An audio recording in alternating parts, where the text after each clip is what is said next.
Hello. I have Yiddish theater to thank for my love of the invasion. In December 1985, my parents took me to see a Yiddish-American musical review called The Golden Land, which was playing in an aging theater on 2nd Avenue and 12th Street in Manhattan. 2nd Avenue had been the Yiddish theater district a couple of generations before, a vibrant place where Jewish immigrants from Eastern Europe could go to celebrate their own culture, an enclave on an island, in a city, in a country that could be thoroughly hostile to their presence. Unfortunately, there was little left of that by 1985, and even less today. But those were my parents' roots. The children of immigrants themselves, they grew up on stories of Yiddish theater, and my mother's father specifically grew up on Delancey Street near Orchard, steps away from what is now the Tenement Museum, a living ode to the many immigrants from many countries who contributed immeasurably to New York City's cultural life in the 19th and early 20th centuries. And you never really get too far from your roots. Even though my family lived only 30 miles east of Manhattan, it was decided that we were going to make a vacation out of the play and stay in the city for a few nights over Xmas break, along with my mother's older sister and her family coming in from New Jersey. So we all booked rooms at the Grand Hyatt on 42nd Street next to Grand Central Station. The Grand Hyatt used to be the Commodore Hotel until it was bought out in the 1970s and renovated by one Donald Trump. This was Trump's first Manhattan construction project, and he was later bought out of the hotel ownership in a flurry of lawsuits about questionable accounting practices and horrific debt. Donald Trump never really got too far from his roots either. I didn't want to go on this trip. I was 12 and Yiddish culture meant nothing to me. It was the language that my parents and grandmother would use to either finish the punchlines to dirty jokes or to say things about me that I wasn't meant to understand. And more importantly, my Long Island PBS station was up to Logopolis in its weeknightly Doctor Who PBS airings. I'd been a fan for only a year, and this was the first time the story had come up for air on any of my local PBS stations' respective rotations, and I knew how important the story was. Now, 42nd and Grand Central is a long way from 12th Street and 2nd Avenue, where the play was being staged, 30 city blocks south, and a couple of avenues to the east, while my mother and her sister partook of the joys of New York City shopping at festive season. My father decided he wanted to walk the whole way down and relive some boyhood memories, and I foolishly opted to walk with him. This is less than a 2-mile walk, and I could do it now with my headphones and podcasts and not break a sweat. But at age 12, it was an ordeal. Much less of an ordeal than shopping, but an ordeal nonetheless. This ordeal was broken only by a stop at Forbidden Planet, New York, in Union Square, much closer to the theater than the hotel, so towards the end of the walk, and I guess my father's way of rewarding my faith for a long walk in uncomfortable corduroy dress pants, or endless stops through local record stores, exactly none of which exist anymore. Forbidden Planet was fairly new at that point, and was much more of a traditional bookstore than it is now. Today, 2 relocations later, but still near Union Square, it is mostly for comics and toys. Pre-pandemic was one of the principal beneficiaries of my disposable income. At Forbidden Planet in December 1985, I wanted just one thing, Doctor Who novelizations. And I got them. 2 of them, as a reward for my arduous walk through Manhattan, and a long string of that used to be, my father pointing out what used to be the Automat, what used to be men's clothing stores, what used to be factories, what used to be synagogues. The 2 books I got that day were the then new novelizations of The Crotons and The Invasion, targets number 99 and 98 respectively, and both brand new. I naturally finished reading the books within a day or 2 before the vacation had ended. Both captured my imagination for a lost Troughton era that was weeks away from premiering on New Jersey Network, Channel 26 on my cable provider. The Invasion in particular grabbed me. Unlike The Crotons, it featured monsters that I'd already heard and seen in action, and with Ian Marter's highly visual and visceral prose, turning the story into a grim, noirish feature film, leavened by a liberal helping of puns, though we'll come to that. In fact, those 2 books wound up being the Doctor Who highlight of the trip. When I got home, as my greatest fears predicted, the VCR misfired, thanks to a power outage while we were away, and I only got the first 6 minutes of Logopolis Part 4 on tape. See episode 72 of this podcast for more of that tragic story. It would be months before I finally got to see the darn thing. Of course, it would be even longer than that before I finally got to see the invasion. So here we are again in late 2023, and the invasion is now literally 55 years old. The old Yiddish theater district on Lower 2nd Avenue is now gone. The area is a Ukrainian cultural hub, the restaurant Veselka being the most notable feature of that, but otherwise is mostly banks and chain stores with a monstrous Whole Food looming down below on Houston Street and a Target not too far away on 14th. Some other remnants of Manhattan's buried cultural past survive in the area. Peter Stuyvesant, former mayor of the old New Amsterdam colony, and one of the few anti-Semitic Dutch officials in the New World, is buried in the outer wall of a church not far away, I think on 10th Street. St. Mark's Place remains a vibrant outpost for college kids, although not nearly what it was in the late 90s when Mrs. Doctor Who Literature was a college student there. But progress and the march of time has swept away most of what remains. 180 2nd Avenue, where my grandfather once had a photo postcard made of himself wearing a three-piece suit, probably from 1910 or so, is now a Chase Bank branch, although there is a Yiddish Theater Walk of Fame outside if you look closely. The Golden Land made less of an impression on me than Logopolis in 1985. All I remember now is a version of Yankee Doodle Dandy sung in Yiddish, and a pun on the fact that to Ellis Island immigration officials, the Yiddish expression for I've already forgotten, Shane Ferguson, translates easily into the very Irish-sounding name Shane Ferguson. The play is happily still in production, courtesy of the National Yiddish Theater, and I suspect I would get much, much more out of it today, containing as it does the entire immigrant's experience, literally my grandparents' lives, including a reference to the Triangle Shirtwaist Fire, and a lot of authentic Yiddish theater songs that my grandparents would have seen performed live on the 2nd Avenue of a century ago. And what of that 2nd Avenue theater, where I saw the Golden Land in 1985, the same day that I bought the Invasion of the Crotons? It is still a theater, but no longer used for the stage. It's now a movie theater, the Village East, Angelica. That is, in fact, where I saw the theatrical release of Day of the Doctor in 2013. Like I said, you never really get too far from your roots. Direction point! Direction point! A Doctor Who podcast network.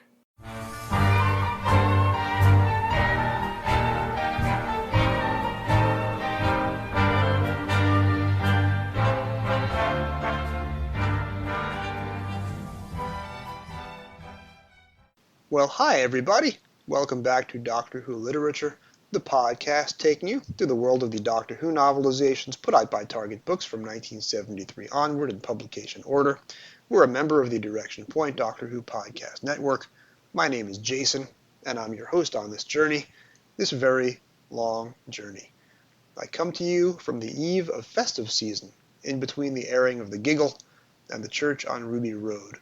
This will be the last episode of Doctor Who Literature for the calendar year 2023, at least the last episode discussing the books. I will be going dark, as the next 2 episodes would fall on Christmas Eve and New Year's Eve. However, that being said, for this last proper book-related episode of the year, we have a lot to talk about. This book, The Invasion, as I mentioned earlier, has very specific memories for me of the time and place and manner in which I bought it. The book is a Target epic, one of the longest Targets to come out. My guest this week, Pete Lambert, who's been on this show many times, but unfortunately not in nearly a year. And we also have our first proper guest reading. Lucy McCall, a good friend from Twitter, and we travel in many of the same podcast circles, has lent us her vocal talents for a 5-minute recording of a pivotal portion of Doctor Who, The Invasion. We do have some viewer mail. Kevin from Columbus, a frequent correspondent, wants to send us his review of The Giggle. I love The Giggle.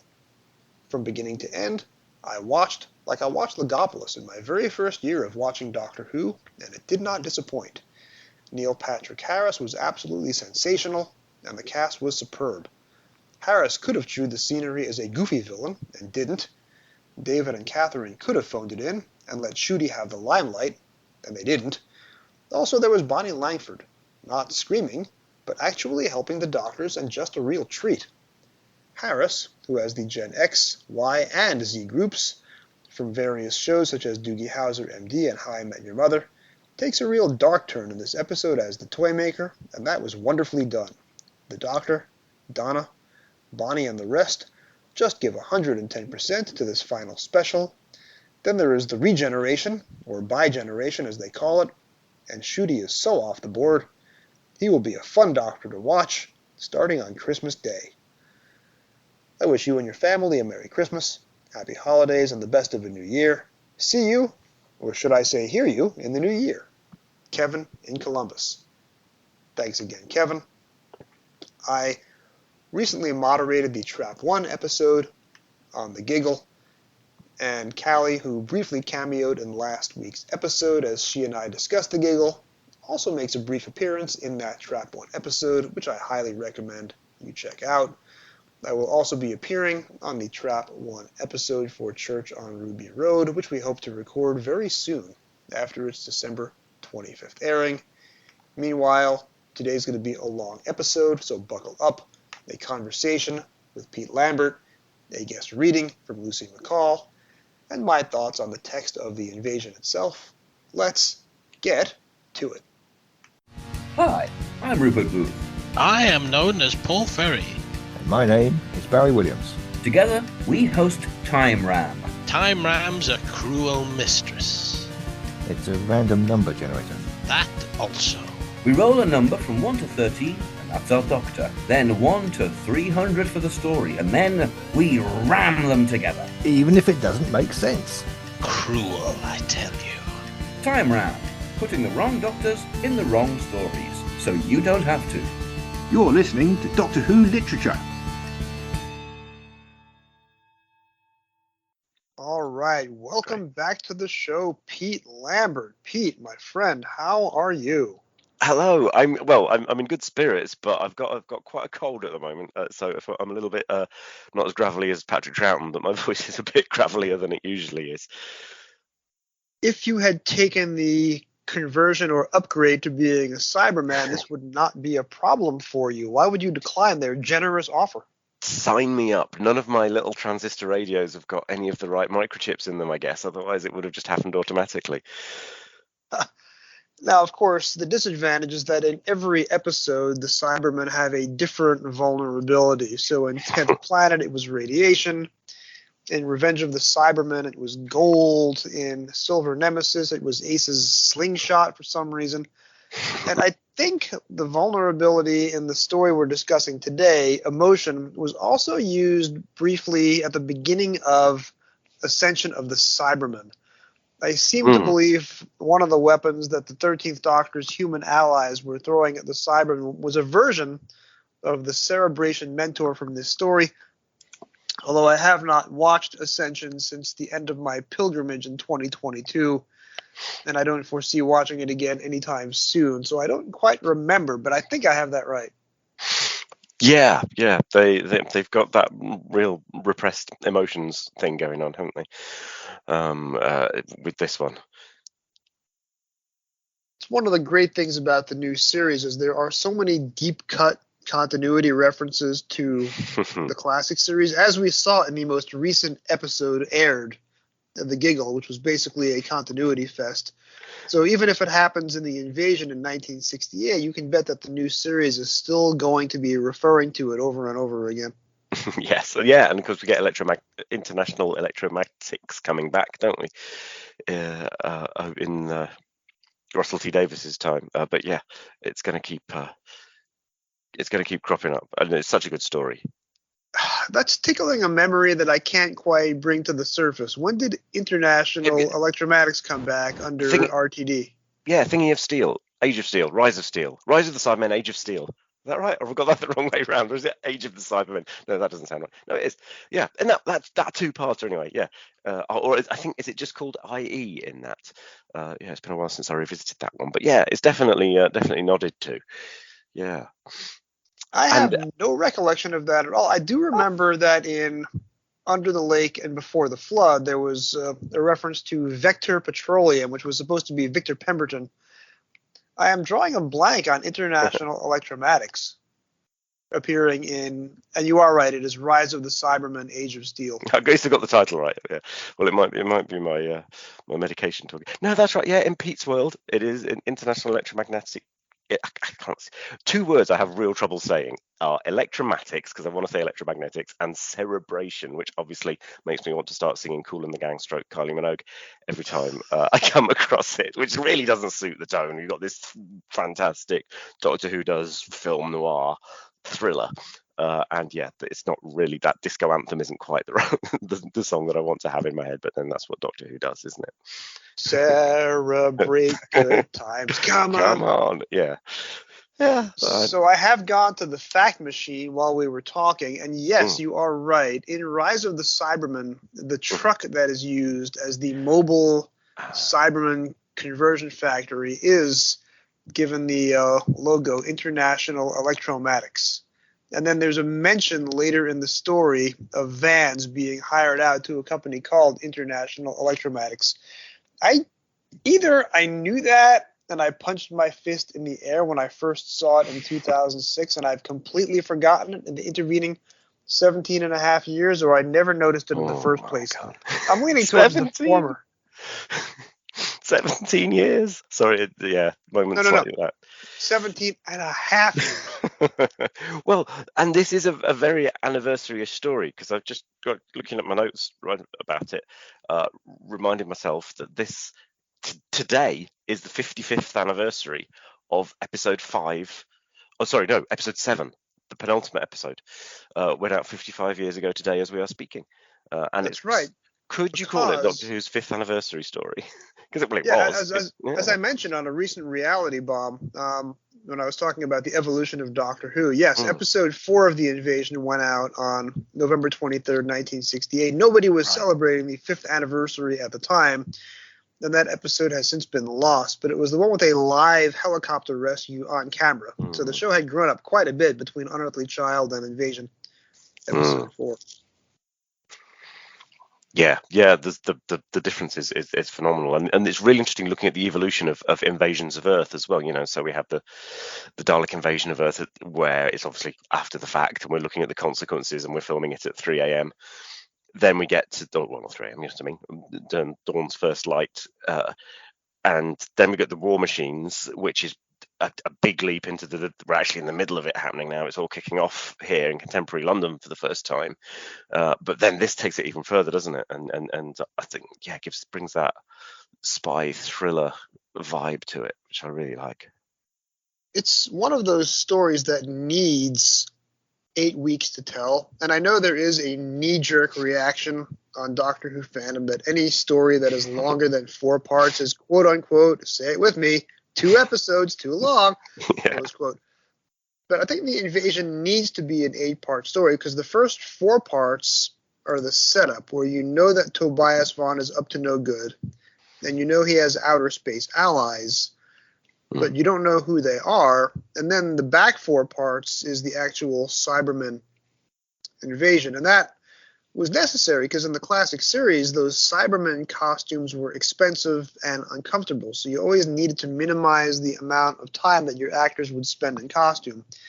So you'll notice the Cybermen always seem to show up at the halfway mark of their stories, and they're never on screen for all 4 episodes, or all 8 episodes, or 6 in the case of Web of Fear. There's always the need to keep the Cybermen off screen for as long as possible, which is what makes Tobias Vaughn, Kevin Stoney, so great, because he's the first real human mouthpiece of the Cybermen in any Cyberman story. So for my money, if you look at the entire black and white run of the 60s, this one is the best Cyberman story of them all, because the plot is great, the pacing is great, and of course the combination of Vaughn and Packer is the first great double act in Doctor Who when you're watching it in order. Yeah, they are, and I love the structure. I love it's a structure that's it's not just about having a story that's longer than usual. It is, like you say, it's having a story of two parts, the pre-Cybermen and post-Cybermen. You could actually tell those two halves of stories separately, but it doesn't need to. It runs together so well. And I think that with the 7-parters the following year, they learn that lesson well. We've got the Silurians in the cave, and then we've got the Silurians plague. It's like almost like a full story of two halves, and Inferno, of course, two different planets, and telling a long story that way, like almost like a prequel and a sequel that are locked together. It was a really good way of getting your money's worth from what must have been a really expensive show to make, particularly with the budget troubles they were having that year. What's fascinating is, especially if you watch all of season 6, production season 6, on the DVDs with the production notes commentary. So Patrick Troughton was overworked. And he hated the idea that he was filming the show Monday to Friday, and then he was doing filmed location for the next story on Saturday and Sunday. So for his first 2 years as the Doctor, he was playing the Doctor literally 7 days a week. And he only had the occasional week off where the Doctor was inevitably knocked unconscious. Then he was played by an extra wearing check trousers with a blanket over their heads. Now, this happened in Wheel in Space. It happens again in Seeds of Death. So Troughton's great idea is they go on location to Wales for a week to film Abominable Snowmen. And he goes to the production team and says, look, why don't we just make that the standard? Why don't we just do a week location filming for every story and do fewer stories per year? And the production team is, out of money anyway, so cutting the episode count in half is a great idea for them. So although production season 6 begins with Dominators and the Mind Robber, those stories were made in season 5. So production season 6 is only 5 serials: Invasion, Crotons, Seeds of Death, Space Pirates, War Games. Only one of those is what used to be the standard length of 4 episodes. And 2 of them are supersize. And the reason that War Games is supersize is because the production team at this point is Terrence Dix as junior assistant script editor, Who's minding the store, minding the store for a producer and a script editor who are never there because they are always at the BBC Television Centre Club lubricating before lunch and during lunch and after lunch and well into the evening. So you've got Terrence Dix basically making the entire season by himself, rewriting just about all of Seeds of Death, and then writing most of the War Games on the fly along with Malcolm Hulke. The Invasion is the first story made that's actually part of season 6, and it's Douglas Camfield, and you've got a lot of location filming, and it looks absolutely gorgeous, even though it's in black and white. And it was the first story, I believe, to get the animated treatment by Cosgrove Hall, probably almost 20 years ago now. So episodes 1 and 4 are given this really moody, shadowy animation. And it's just, so I did my top 60, as you know, and when I made my top 60, the Invasion, where do you think it came in my top 60? Oh, I can't remember. Take a guess. Around the middle, was it around in the 30s? Actually, better than that. Because I know how many stories you love. That's the thing. I've always given up whenever I tried to do something like that, because I end up with, I cannot leave this story out of my top 10 or this one or this one. So did it make your top 10? Or it made the top 20. It was number 19, and that I think is a remarkable showing because of every story made between 1963 and 2022. The fact that this black and white serial made at a time when the show was falling apart and was virtually canceled can make the top 20 is an incredible tribute. And it was topped only by the War Games at number 18. So 2 stories from production season 6, one of the worst moments in the show's behind-the-scenes history. 2 of those serials are in the top 20. Yeah, it's incredible, like financially and in terms of sort of, I don't know, in some respects the show was running on empty. And yeah, it was brilliant. It wasn't, they were coming to the end of something and they were all so burned out, and yet they're doing this amazing. And the tonal shift from, it is the Mind Robber before this, isn't it? Yeah. Just a story that you can have an episode 1 of the Mind Robber is so different to even episode 5 of the Mind Robber, and then suddenly you're in this film, I'm calling it a film, it's set in London. It always makes me think it's got that Berlin vibe to it, though. It makes me think of the Berlin Wall, and it makes me think when the Cybermen do their emerging bit, it makes me think of the commies emerging and taking over West Berlin or something like that. Is where it takes me stylistically. That's what I've been thinking about, particularly these last three black and white Cyberman stories. They each feel like they're nodding to a different genre. Like you've got the Curse of the Mummy's Tomb, of course, the Wheel in Space. Okay, it's a wheel in space, a bit of a 2001 aesthetic, if not plot wise. But then and then this, it's so different to either of them. It's not a here we all are in outer space thing at all. It's the most down to earth and gritty story yet, more so than the Web of Fear a few weeks earlier. There isn't a Cyberman. There are elements of a Cyberman template, but they're deploying them in really interesting varieties of styles. It's interesting that you mentioned the 2001 ethos to Wheel in Space. I'm sure you know the answer to this, but I'm going to throw it out there as a trivia question because there's always somebody in my ever-growing audience who doesn't know this. It is a fact that Doctor Who was a direct influence on the production of 2001: A Space Oddity. Well, no, that would be the David Bowie song. I'll say that again. The production of 2001: A Space Odyssey. Stanley Kubrick, even though he spent most of the rest of his life living in a castle in England and was infamously a recluse and never ever gave any interviews, the only way to get an interview with him is to fake it if your name is Adrian Rigelsford. But That's a deep cut. I know. But he had this predilection for bad television. He would spend a lot of his time. So when he made Eyes Wide Shut, there was this American cable TV, almost soft-core porn series called The Red Shoe Diaries, which was based on a TV movie starring David Duchovny, later of X-Files fame. And David Duchovny actually was the on-screen host for Red Shoe Diaries in between seasons of X-Files. Kubrick was obsessed with that and would call the showrunner of that series and call him for advice, which ended up being a big influence on Eyes Wide Shut. 30 years earlier, Stanley Kubrick is watching Doctor Who. Then one particular episode airs, and he has his assistant call the Doctor Who production office and say, "How did you do that? I need to speak to the director. I need to borrow that for my new outer space movie. Name the Doctor Who story and name the director that influenced Stanley Kubrick." I'm getting flashbacks now and which has suddenly made me realize, I think I may have just credited Wheel of Space of being influenced by something that it preceded. So maybe 2001 wasn't out then, but is it, you've given me a flashback. Is it the falling through space scene in Dalek Master Plan? Yes, it is. From episode 5. Wow, I would never have just remembered that off the top of my head, but you've reached back into the cavities of it. Yeah, I obviously read that in DWM sometime many years ago. Yeah, that's a great fact to be able to pull out to people. But yeah, so I'm actually, or it was around the same. It was 68, wasn't it? So the 2001 movie and Wheel of Space. So anyway, I'm going off the thing. But I like the fact that they haven't just said, okay, it's another Cyberman story. Let's roll out the Cybermen like we always do.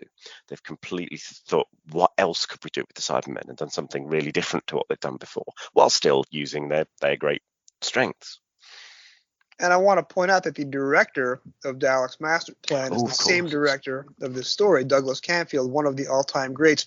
Wheel in Space we will come to on this show in due course. I don't know about you. I don't want to put opinions in your mouth, but I think Wheel in Space is god-awful. And Wheel in Space is 2001 if 2001 made absolutely no sense and had horrible racist caricatures all over the cast, some of whom are very well played. I mean, for example, Kevork Malikian, who dies in one of the surviving episodes of Wheel in Space, later became a Steven Spielberg actor and has a very meaty part in Indiana Jones and The Last Crusade. There are very good actors plying their trade in the Wheel in Space, but I think the Wheel in Space is absolutely atrocious, and a shame on David Whittaker for putting it together. And then you have the Space Pirates, which I believe Space Pirates is the first Doctor Who story to be influenced by 2001, although missing all of the subtext and import. It's more of a Western comedy done with 2001 style space opera. But I think the Invasion is definitely worth the comparison, where the other stories perhaps are not quite in the same league. But Douglas Camfield was, for Stanley Kubrick, a very important figure, if only momentarily. And the Invasion is one of his many magnum opuses in Doctor Who. Yeah, he's got what a hit rate. Yeah. So there are many ways to experience the Invasion, but I want to backtrack first. Normally we do this at the top of the conversation, and here we are 20 minutes in. We've dived in, sorry. Yes. I want to talk to you about current events. So number one, what have you been up to podcast-wise? Because you have not been on the show in almost a year. You were on episode 60, Nightmare of Eden. Yeah. And this is because as the show goes on and becomes, well, I'm never going to say popular, but as the show develops some audience interest, I have more and more guests. So it's been a while since you've been back. What have you been up to in the last almost a year? Blimey, yeah, it is lovely to be back, and yeah, it's gone really quickly. I've podcast-wise, we've had the third series of Maximum Power, a Blake 7 podcast has been rolling out, and that's been really fun. And we've continued with Trap 1. I've been on a few episodes of that, which I always enjoy. I enjoy doing little roving reports, field reports for Trap 1 from conventions. I've kept up I hadn't been to conventions for years until, or maybe I dipped my toe in once or twice, but then after lockdown, I was determined to seize the day on every front. So I've been to as many conventions around the UK as I can squeeze into squeeze out of my bank balance, including a great one, Pandorica in Bristol just a few weeks ago, where there was a little mini Invasion reunion because we had Zoe and Isabel together on stage to be interviewed about the Invasion. So that was great. Oh, wow. Oh, Sally Faulkner. Wow. Sally Faulkner in person. Yeah, she's lovely. Everyone, of course, it's not news that Wendy Padbury's lovely. But newsflash, unsurprisingly, Sally Faulkner is also absolutely lovely. And, she was talking about it very warmly. I asked a question about Kevin Stoney, who we may talk about a bit later. They were full of warmth for him. And when I said the fans think he's one of the best villains ever, they were very, very chuffed to hear it because they thought he was fantastic. It is amazing that the Invasion is a story that is now 55 years old, and Sally Faulkner and Wendy Padbury are still around with very strong memories of it. That's kind of the ultimate tribute to a story's longevity and staying power. Yeah. And I suppose the fact that they did get to spend they spent 2 months of their lives working on it rather than just 4 weeks, I guess that helps imprint that sort of thing more on somebody. I mean, yeah. They did have the vacation in episode 3 where neither Zoe nor Isabel appear on screen. But that was embedded into the Troughton years. You would get a week off here and there. That's right, yeah. Instead of vacation. So in terms of the new series, obviously we record this a few days after The Giggle aired, and we've now finished the 14th Doctor mini-season.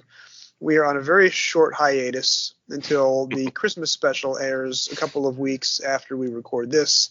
And then at some point in early 2024, we're going to get Ncuti Gatwa's first season, which is, I believe, 8 or 10 episodes. I forget which. Yeah. What was your take? And I've been on 2 of the Trap 1 episodes covering the 3 stories. What has your take been on those 3 episodes? The Star Beast, which was based on a DWM comic back when DWM was Doctor Who Weekly, and Wild Blue Yonder, and then, of course, The Giggle, which is a sequel to a 1966 Doctor Who story, like the young kids in the audience love so much. It's what they were crying out for, yes. Yeah, I don't know. So, yeah, I was surprised with the whole Tennant coming back thing. And to be honest, I was thinking, okay, I want Doctor Who to be new more than to be really constantly self-referential for its past. So it wasn't like, oh, my dreams have come true, which I know it was for a lot of people, particularly for people for whom that was their first era of becoming a big fan. But yeah, I've enjoyed it. I've enjoyed it a lot. Him and Catherine Tate work so well together, and I like his 14th Doctor more than I like his 10th Doctor. To put it mildly, I wouldn't mind exploring the universe with these two. It's gone in a flash. I know my opinion. I'm not in the same camp as you. For me, while Blue Yonder was my favorite, I like the stripped backness. I like the sparseness of it. Because it's so different to what I was expecting, because I was just expecting RTD blockbusters every week. But I've enjoyed them all in different ways. The Giggle was I think, and I don't think it's. I think I've heard quite a few people saying a similar thing, that it was great and had loads of good ingredients. I wasn't sure about that last act with Shooty, how it ultimately worked. But I think in time it will probably turn out fine for him. But sort of having him as a footnote, his the last 15 minutes had to be David Tennant leaving again, and also him joining again, which it's good to mess about with the format like that and try new things. But I remember it was so controversial when Colin Baker sat up and actually had a line at the end of Caves of Androzani. People were like, "That you don't do that. That's not the done thing." And so I don't object at all to experimenting with it. But it meant he had that 10 minutes or whatever it was to make it, and he made a really good first impression. But we still don't know what he's like. Is he going to be a kill the monsters doctor? Is he going to end up telling us all to make friends with the goblins at Christmas? Because if it was Patrick Troughton, he'd be finding goblin dissolving acid as quickly as he could on Christmas Day. Troughton has none of that nonsense with the second Doctor. We shall see. But yeah, 16 days is it? There should be a single complaining about how long we've got to wait for the next episode, for the gap between these episodes. Yeah, and it's 11 days to the church on Ruby Road, as you and I are talking here. Here's my issue with the 3-episode mini-season. I am a Doctor Who fan. I like Doctor Who stories. The Invasion is a Doctor Who story. The Doctor goes somewhere. The Doctor meets some dastardly plot. The Doctor shares the screen with absolutely phenomenal British character actors of the era. Kevin Stoney and Peter Halliday are so much of the secret sauce that makes this story so good. And then you have Edward Burnham, who played a heel in Robot, which I saw first in story order. And he's got a smaller part here, but it's great to see him, even if he doesn't have the same crazy hair that Professor Kettlewell is going to have in 6 years' time. So The Invasion is a Doctor Who story, and I love Doctor Who stories. Starbeast / Wild Blue Yonder / The Giggle are not Doctor Who stories. They are stories about Doctor Who. They are stories about the Doctor Who universe. Literally, and this is not quite as bad as some of the Chibnall episodes where Jodie Whittaker stands in front of a green screen for 20 minutes and has men explain the plot to her. There is this very famous, it's already famous even though the episode is not even a week old, there's this famous sequence where the Doctor is strapped to a chair and the Toymaker starts playing Puppet Show, talking about how every companion that the Doctor has had has died horribly. Yeah. And the Doctor gives some feeble continuity excuse, and the great Neil Patrick Harris shouts in a Southern American accent, "Well, that's all right then." You, my friend, have already taken to the meme generators, and you have created a meme that is based on that particular moment. Do you care to share with us? I don't know if does it work as well in audio, but yeah. So yeah, people, inserting the fates of all sorts of the Doctor's companions. Not just, it's ironic because in that scene he's obviously doing what happened after Donna left you, but in another way it does come across just as he's just basically criticizing the Moffat era, going through everyone died but they didn't really die. Clara sort of died but she's not really dead. And people doing companions, understandably. I went for the beloved companions, the beloved characters, not companions, of Vilma and Benny. So I have him saying, and the dear sweet old lady, old couple, Benny and Vilma, they were ripped to shreds and eaten by the dregs of humanity. And the Doctor goes, but Benny got to go at 37 clicks an hour. And the Toymaker is so shocked by that he accidentally says Vilma's catchphrase instead of his own, which is, "That doesn't sound like my Benny." I think it was better in print because it's a meme, but hey. It works better in print, but it's still absolutely hilarious. But the larger point is that so much of The Giggle, instead of telling a story about the Toymaker and giving the Doctor unlimited screen time with the great Neil Patrick Harris, it is a story about the ground rules of Doctor Who. So you have this surprise regeneration about 25 minutes before the end, but it's not a regeneration, it's a bi-generation. And instead of the Doctor being covered in glowing CGI flames and turning into the new actor, he stays himself, and then he asks his companions to pull him apart. And when they pull him apart, Ncuti Gatwa pops out wearing half of the Doctor's clothes. And all of a sudden, I have this idea that Ncuti Gatwa should never, ever wear pants again, because the Doctor works much better when you see well-defined lower body musculature. Although looking at his costumes for the upcoming season, that's not going to be the case Or he's going to be wearing a lot of clothes, but sequentially, not all at the same time. Yeah. Very few Doctor Who actors, with the possible exception of Matt Smith, have the physique to pull off a different form-fitting outfit every week. But Matt Smith was playing the old man in the young man's body, so he was wearing baggy tweed. Ncuti Gatwa will actually be getting to display his manly physique in every different episode, so that's going to be a good thing. But then you also have this silly moment where the plot stops dead, so we can see the TARDIS now has an access ramp, which only makes sense if Shirley's going to be a companion, but that doesn't happen. And she's not allowed in. They go, I know. Brilliant. We've got a ramp. Bye. And then it turns out that under the TARDIS floorboard is a comically oversized carnival hammer, which you can use to knock the TARDIS into two. So David Tennant is basically now going to be the 14th Doctor forever, and he's going to stay on Earth with Donna and Donna's mom and Donna's husband and Donna's offspring, and of course Wilf gets to stay alive in the Doctor Who universe, even though the Great Burning Cribbins passed away in between the production of Wild Blue Yonder and The Giggle and couldn't be in the story except as an off-screen voice that I assume was recycled from previous audio. And Mad Auntie Mel, so David Tennant theoretically is going to be the Doctor forever. And we don't know the ground rules. We don't know if he's going to regenerate into a second 15th Doctor or if he's going to just, now die at the end of his term or just live immortally. But there's just so much playing with the metaphysics of Doctor Who in the story. I wanted to see a Toymaker story. Instead, it just changes the ground rules, and there's a lot of silly iconography. And I'm just not sure that works for me. I'm not sure that's the kind of story that I'm going to want to watch over and over again, the way that I always come back to the Invasion because I love the directing and the performances. Yeah.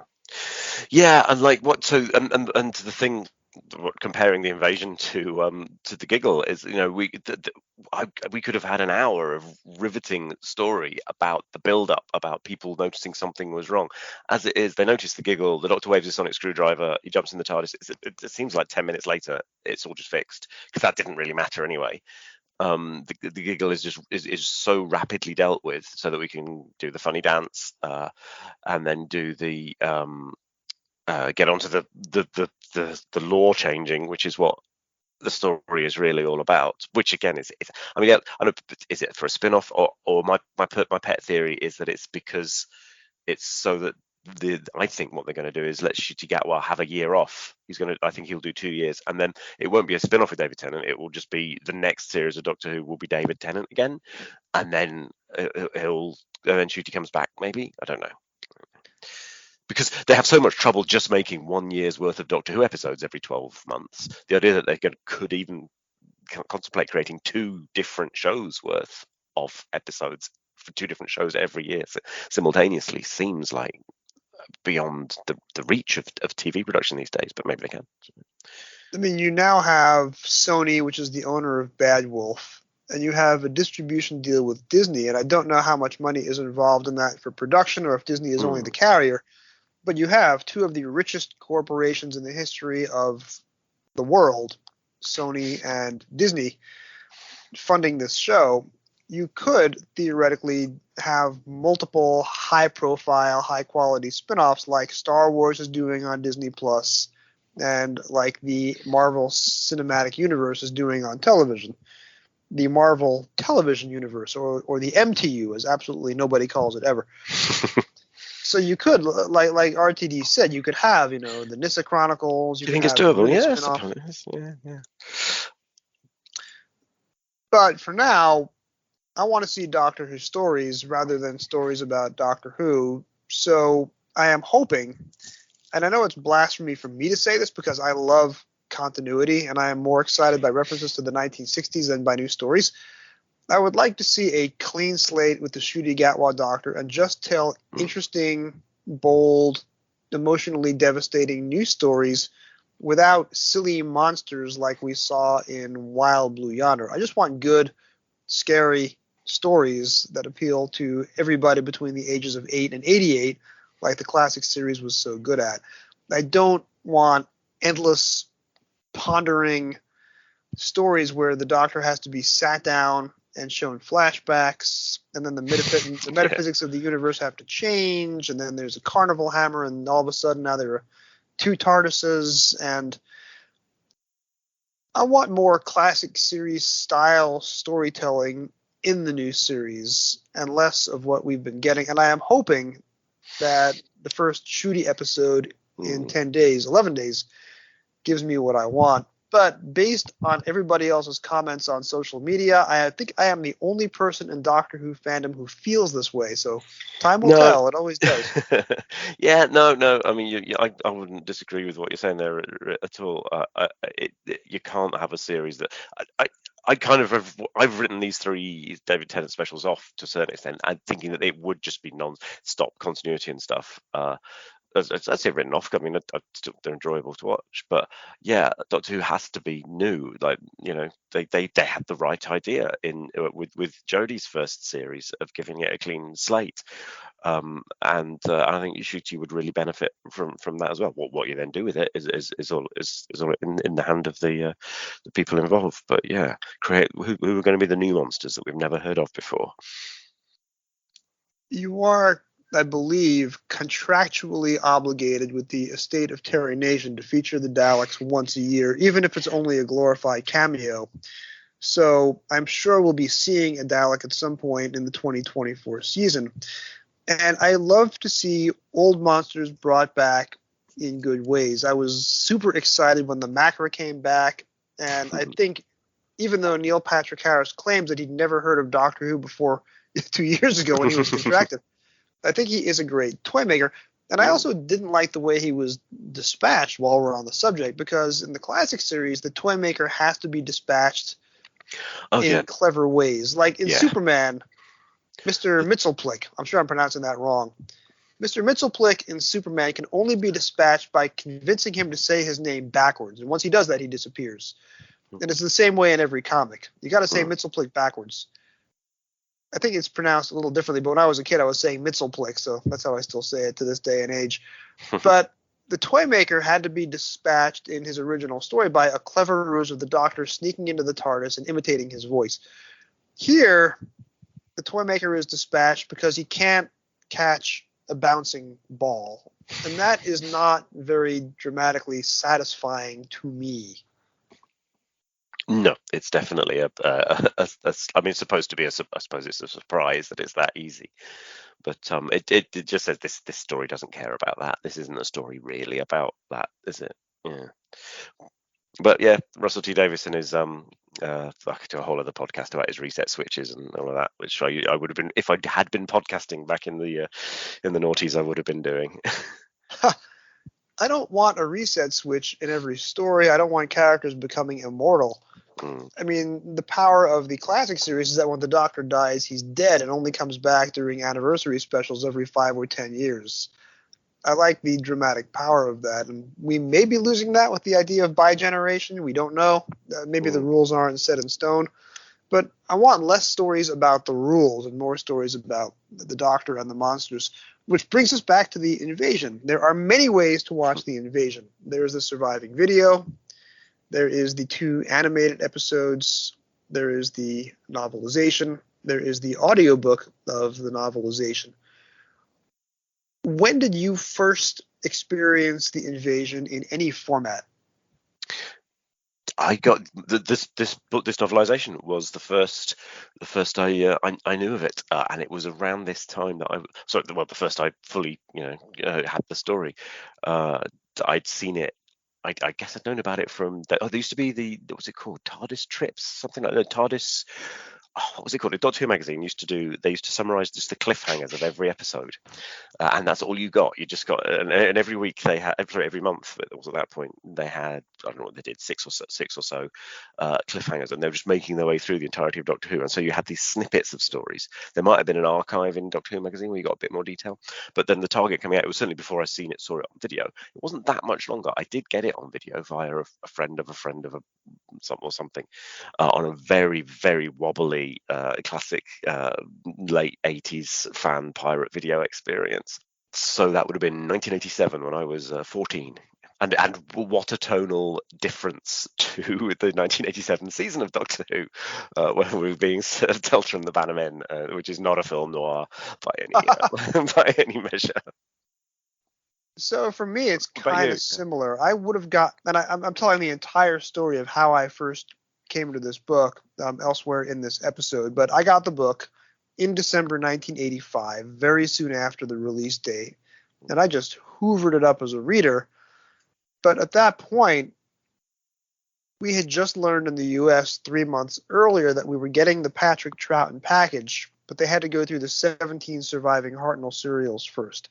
So we didn't start seeing the Troughton stories in America until early 1986. And I was upset to learn that the invasion was not one of the stories we were getting. At the time, there were only 5 Troughton stories in the package, and there was a jump from the Mind Robber to the Crotons, so we didn't get the story in the middle. I didn't see the surviving video until the VHS came out, and that was probably, I want to say, 1995, Yes. with the Nicholas Courtney narrated links for where episodes 1 and 4 would have been. And then it wasn't until 2007 or 2008 that the animated Cosgrove Hall episodes came out on DVD. So I would have first seen the surviving video in 1995, and I didn't like it, and I didn't consider this story a favorite until my pandemic rewatch in 2020. I think you have to watch it in context to appreciate what a bold leap forward it is in Doctor Who's evolution. If you're watching it in jukebox order, in between, the Seeds of Doom and Time in the Ronnie, maybe it doesn't have quite the same impact. So that's my embarrassing admission. I didn't, even though I loved the book in 1985, when I first saw the video in 95, I didn't like it.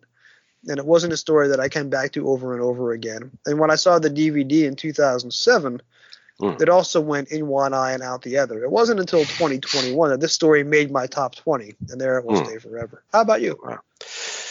Yeah, so after seeing it, so I had it on. It didn't.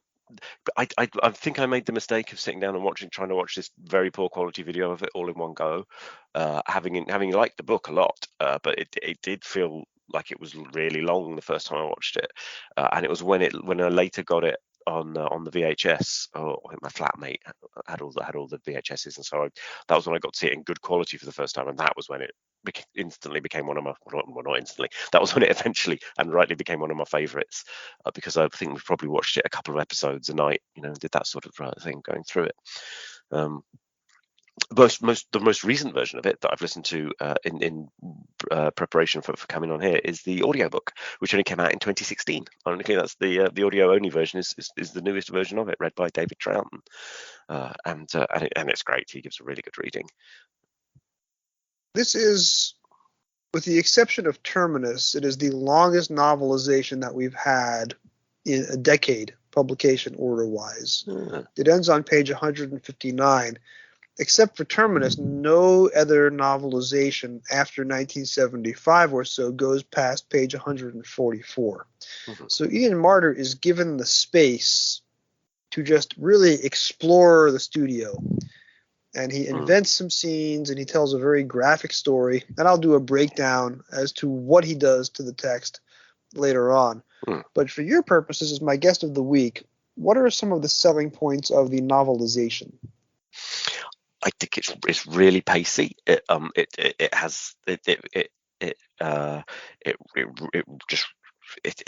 exciting. It takes you through. It feels like a real thriller. I love his prose. I love the way there are things. Listening to it again here, things like the way he talks about the TARDIS. He calls it the ramshackle police box, and it's chipped and lopsided. And that's what the TARDIS is to me. I still have trouble visualizing the TARDIS as this huge. Well, this huge box that's a small building that we get that the new series has, which is more like a real police box. But he's describing it as a slightly knackered old BBC wooden prop, which to me canonically is what the TARDIS actually is. So yeah, I really like his prose. It's violent, isn't it? And I know you'll come to that, I'm sure. Yeah, I think it's a really well told story. I like he's I know in some of your episodes you rightly pull up some of the novels for being trying to be adult and ending up just being rather patronizing and towards women in the story, objectifying them and whatnot. But I noticed in this that Jamie gets described as a beefy young Scot, which is a little bit of equality of objectification. You talk about Ian Marter giving equal opportunity by objectifying Jamie. He does spend the equivalent of 17 paragraphs talking about Sally Faulkner's long, shapely legs, and she does get to explore her feminine wiles a little bit more in this story than she needs to do on screen. She plants a kiss on the Brigadier in the episode 6 material. So I think Ian Marter is definitely having fun writing this, but it's not his selling point. It's not what the story is about. He's really there for the gore and the violence and the body horror. Yeah. And getting to write for Sally Faulkner is merely, a little dash of paprika. It's not the main ingredient in the stew. Yeah. And there's that scene that they filmed and cut out, isn't there? Of Major General Rutledge being ordered to kill himself, which they did actually film, and that's like it's not a missing episode, is it? It's a missing scene, but that's an unusual thing. That's something that was made and was put in the episode and was then taken out and destroyed. So we'll never have it. But that remain with Tobias Vaughan forces him with mind control to shoot himself, which again, I mean, that Doctor Who is a show that can do that a few weeks after we've had children in fairyland. I mean, obviously there's a very dark side to the Mind Robber too, but it's real one end of young people's entertainment to the other. And the fact that one show can do this and still be the same show that's what makes Doctor Who brilliant. Not constantly talking about episodes from the past, actually doing the stuff like you were saying earlier. You're making me think about that now. Yeah.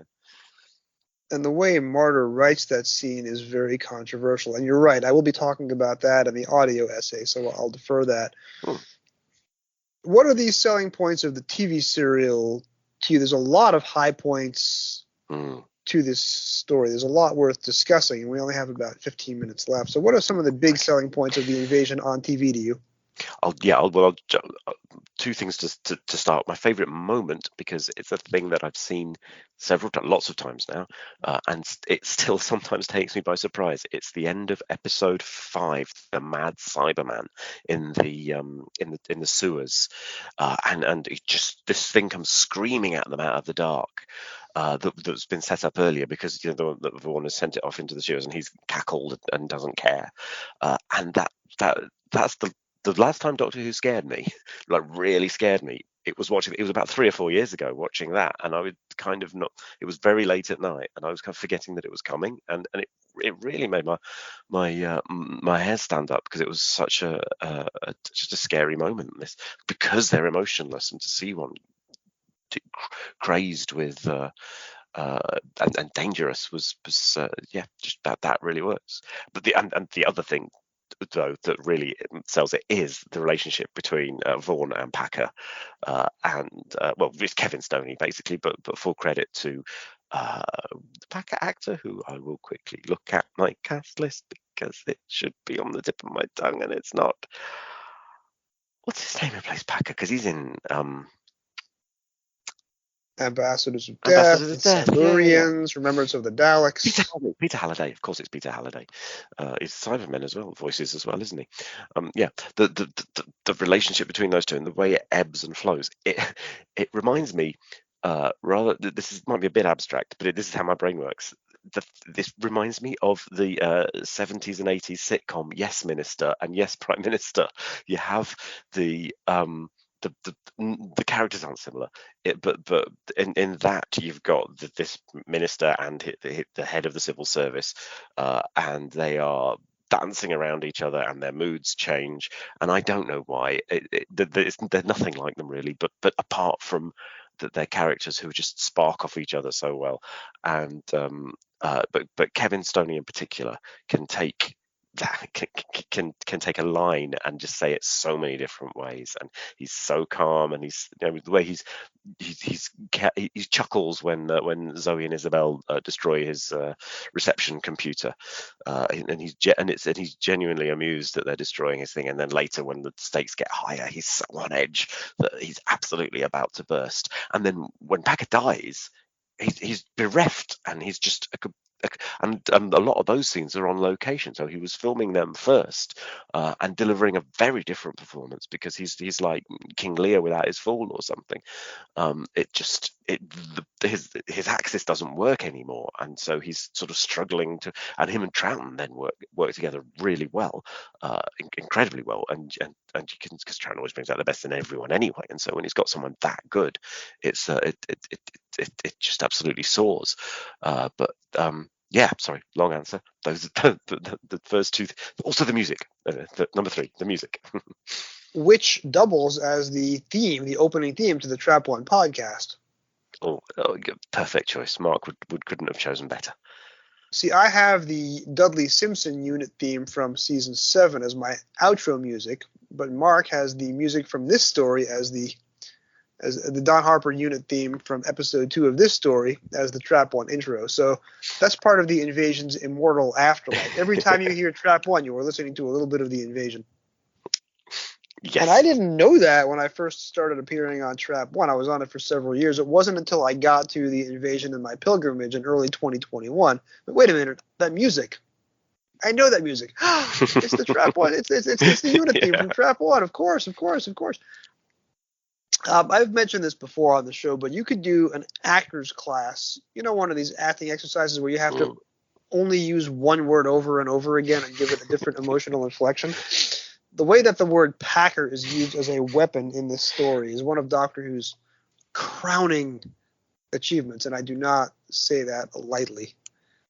No, if he was called Smith, Kevin Stoney could work with anything, but it's perfect. It sounds like a punch anyway. It's a Packer, and yet he can make it sound louche. He can make it sound, he can sound utterly carefree when he's saying it, or he can make it sound like it might be the last word you'll ever hear.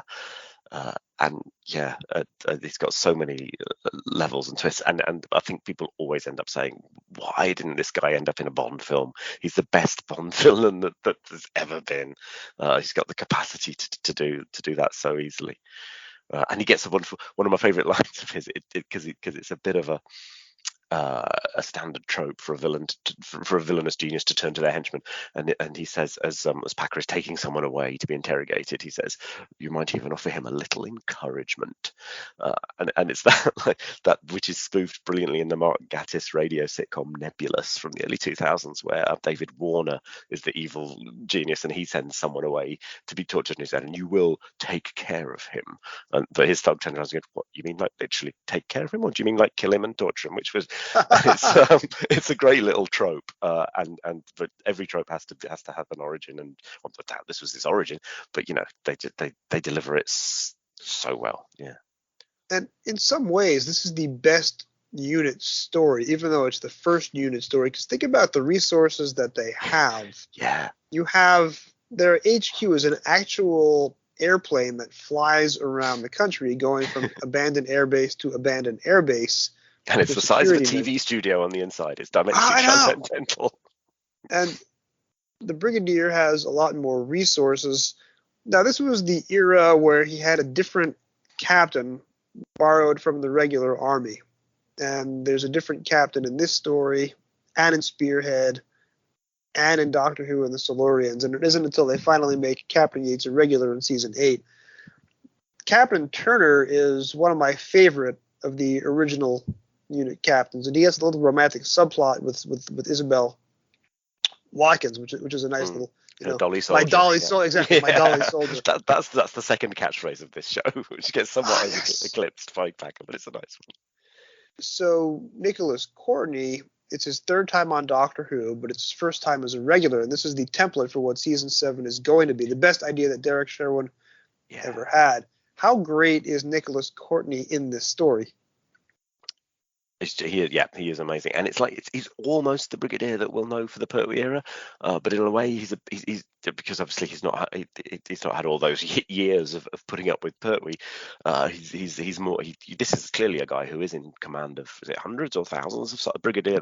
They made him a brigadier rather than a colonel because he'd have far more men and resources at his. And they've got lots of helicopters, isn't it? You know, the people said get helicopter number 23 or whatever. Whereas once you get to the Pertwee era, it very much feels like unit is 12 people and one very expensively insured helicopter. But in this, this is a big United Nations operation, and they've got all the best resources, and they can call it. That I love, and it fascinates me. Episode 7, the one after the one with the Cybermen all coming out of the sewers. The Cybermen aren't in it again. It's all we're on the Hercules, and we see their spaceship, but they don't turn up again until the final episode. They really hold. That surprised me on this rewatch before coming on here. But I'd forgotten that. Yeah, it was just another thing about the cyber costumes were so difficult for the wearer that the Cybermen are always made second banana, and that's the value of having Tobias Vaughn, because you're not watching the Cybermen, you're watching Kevin Stoney. And I should point out, and this is a point in favor of the giggle, I actually like the giggle. I have liked it less as I think about it, but I really enjoyed it in the moment. It is the first Doctor Who story in a long time to reference Kevin Stoney, because the Doctor makes a reference to Mavic Chen in this story. Of course, yeah. And I had to explain it to my 13-year-old who would have no way of knowing who Mavic Chen is. Yeah. But the fact that you're referencing Kevin Stoney's other great Doctor Who character, 3 characters, 2 of them great, one of them from Revenge of the Cybermen. But the fact that we get a reference to Mavic Chen on screen in 2023 is definitely a punch-the-air moment, at least for me. It's the sugar rush, isn't it? Did Nicholas Courtney know at this point that he'd got the job? Were they already? Because it's not the Spearhead from Space filming isn't that far over the horizon, is it? It's only a few months away. I think by this point they must have already decided that that's what they're doing. And this is refining it, ready for that. I read somewhere, it might have been TARDIS Wiki, so I'm not sure how reliable it is because people can put stuff there, but that when they created Isabel, they did it with the original intention that she would be the new companion next year, that they were going to come back and meet Isabel, and it doesn't say why they didn't, but I would speculate that if that is true, I could imagine they might have changed their minds because they wanted a new person to come into this world of the Doctor and the Brigadier who didn't already know them, and be our audience person to get to meet them. And so having a new person in the shape of Liz lets you do that, rather than it just being a load of people who already know each other meeting the new Doctor. But that's me speculating. But you could see that they're experimenting with that template that they've always got of in the Troughton year of the really, the successful, intelligent woman. There's who's not the principal boy in the pantomime terms. There's the young go-get-em girl, which in pantomime terms is called the principal boy, like Jack and the Beanstalk, which is characters like Victoria and Dodo and Vicky especially is that archetypal young girl companion. The successful young professional woman like Gia Kelly and several in Enemy of the World and everything. Let's make that the female lead of this show. It's a really logical thing to do. But then kid to get in trouble, as Sidney Newman would say, was a template that was going to have to come back.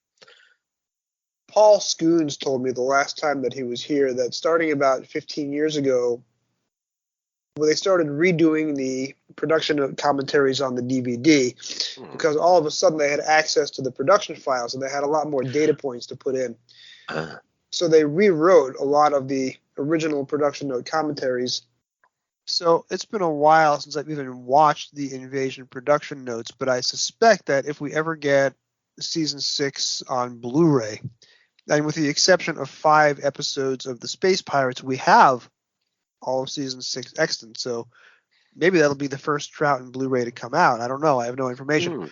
I would expect there's going to be new production notes for the Invasion, and a lot of these things will come to light if they haven't come to light already. But as we reach the end of our time together, Pete, I want to talk about the afterlife of the Invasion, because you know that I'm a big New Adventures guy. I was reading the NAs as they came out. They started coming out when I was 18, entering my first year of college. And they took me all the way through the middle of law school when Lungbarrow comes out in 1997. Did you read the NAs the way that I did? Are you a big NAs No, fan? I dipped in and out. I probably read a couple of dozen of them, but yeah, that was also, yeah. I just picked one up once in a while. So I guess Iceberg, is that where we're going there? Actually, two. There's two new adventures that heavily lean on the invasion. Now, the first is Iceberg, written by David Banks. It was the one proper Cybermen story out of the 61 NAs. Now, you would expect that David Banks, as the 1980s cyber leader, is going to tell a very Eric Saywardian story, but he doesn't. His story leans heavily on continuity from 10th Planet and the invasion. So it takes place at the South Pole. One of the major guest characters is General Cutler's daughter. At the beginning of the story, there is a flashback to the invasion and how it impacted the parents of the pseudo-companion for this story. And Iceberg also is the Wizard of Oz. So it's the Wizard of Oz taking place in the middle of this 1960s Cyberman adventure. And it takes place in what was the future for David Banks, the year 2006, what is now the past for us. But it's a really interesting book. So I'm not going to spoil the name of the new adventure because I want you and any other audience members who have not read all the NAs. There is a book which is a backdoor sequel to the invasion. And I won't say why or how, except that there is a corporation in the book, an evil corporation, which has a very convoluted, long name. And the reason the corporation has this convoluted and long name is because it is an anagram for International Electromatics. When I was on Recart's Doctor Who, during the NA's heyday, somebody spoiled the returning villain in the book for me, so I didn't get to go into it cold. And I fervently wish that I had. I wanted to be shocked and surprised and delighted the way that I was when Gridlock turned out to be a backdoor sequel to the Macro Terror. But when I bought this book, I already knew what the twist was, and I already knew that it was going to be a backdoor sequel to the invasion. And I wish I had been able to get to those last 50 pages cold, and I'm curious to see if I could have figured it out for myself. And I won't say which book. I had forgotten, but I've remembered now. Yeah, I did read it. That is one of the ones that I read. Yeah. Having a sequel to the invasion in the middle of New Adventures in 1990 was just the greatest thing that could happen to me as a fan. It's great fan service. But it's not a book about the Doctor Who universe. It is not a meta story in the way that The Giggle is a meta story. It is a Doctor Who story which happens to have sequel elements to the invasion in it, which is the kind of story that I prefer. So that's me gushing on about the NAs again. People tell me that I should turn this into an NAs podcast after I finish with the last Target novelization. I don't think I will because there are other NAs podcasts out there, but this is an NA's house for sure. Maybe do a few specials, maybe. Maybe I will. And I think the last thing we need to discuss in terms of the invasion, the novelization, how awesome is this cover art? I know this is a Renaissance period. It was so I drifted away, and when it's been a while since I've last been on. There was that's obviously you're such a popular podcast. It's hard to get a slot, but also there was a gap where I stopped. I drifted away from the targets, and then it was the run. I think it started with Caves of Androzani. What was that, 7 or 8 books ago? That it just got me back in, and I was buying them and loving them and wishing I could have posters. I would have killed for a poster of this. The Crotons up next. That's got a glorious cover too. Very similar style. They're quite a pair, aren't they? I think my fan brain's telling me I possibly bought them both on the same day from my local WH Smiths in Leicester. Just a real striking, stylized image of the Cyberman. Also, this is the story that has the good manners to put the same version of the Cyberman that's on the Target cover in the actual story. I think that's the way we should look at it. What's on the cover of the original Target book is the real one, and sometimes on TV they got it wrong. That's my flip of that usual complaint. So I know that the bodysuit for the Cybermen in the 1960s was just a wetsuit, a diver's wetsuit, spray painted silver.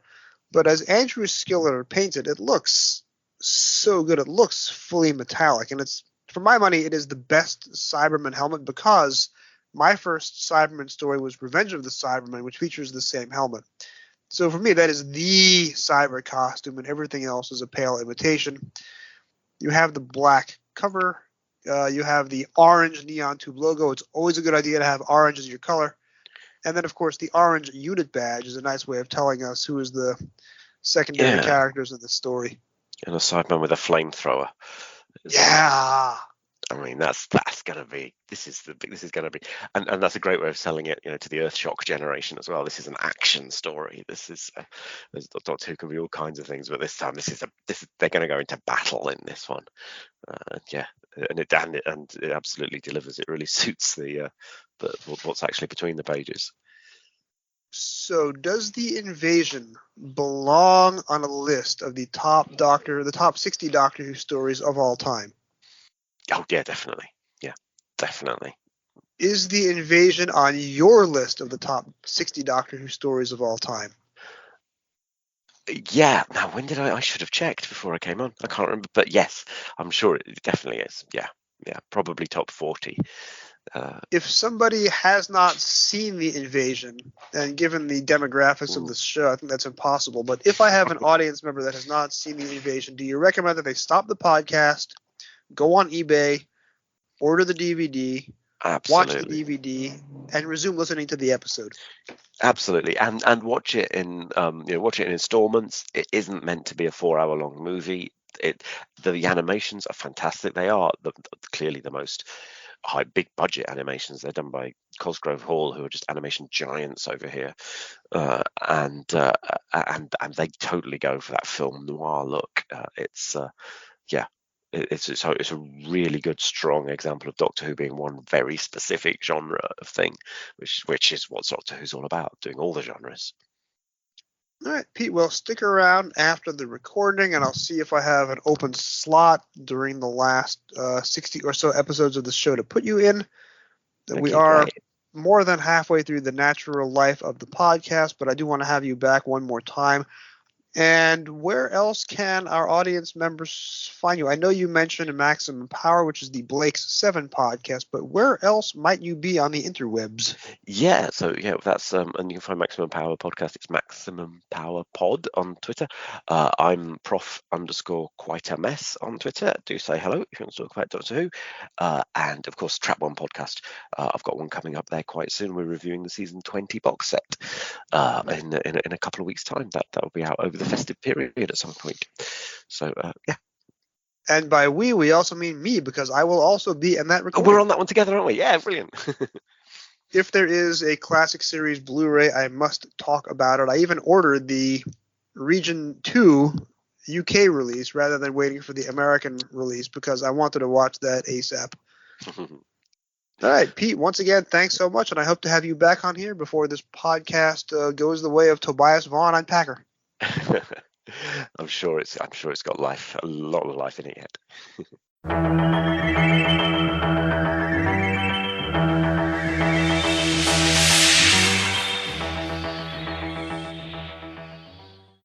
Doctor Who, The Invasion, by Ian Marter, televised as The Invasion, teleplay by Derek Sherwin, from a story by Kit Pedler, televised in November and December 1968, paperback release date October 10th, 1985, target book number 98, cover artist Andrew Skilleter.